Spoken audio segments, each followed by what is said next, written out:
تعبنا من الوقفة في المطبخ كل يوم، فقلت أعمل لهم أكلة سهلة كده في 5 دقايق هتكون جاهزة معاكي. فحطيت حلة على النار، معلقة كبيرة من السمنة، معلقة كبيرة من الزيت، بصلاية صغيرة كده ضربها في الكبة، معلقة صغيرة من الكمون والملح، وشوحتها لحد ما اصفرت. بعد كده جبت كوبايتين من العدس الأصفر وكوباية من الرز، غسلتهم وشوحتهم لمدة 5 دقايق كده مع البصلاية.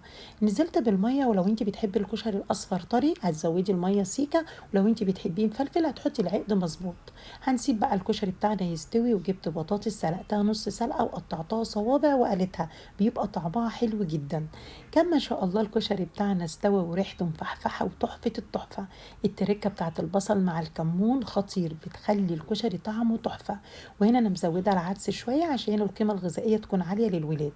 عملت بقى سلطة قوطة، والبطاطس كانت ما شاء الله استوت، طلعتها وغرفت الأكل في 5 دقايق كان جاهز معانا، وكان خطير وتحفة التحفة. كده الوصفة خلصت، ما تنسوش بقى لايك وشير وسبسكرايب، واشوفك في وصفة جديدة ان شاء الله.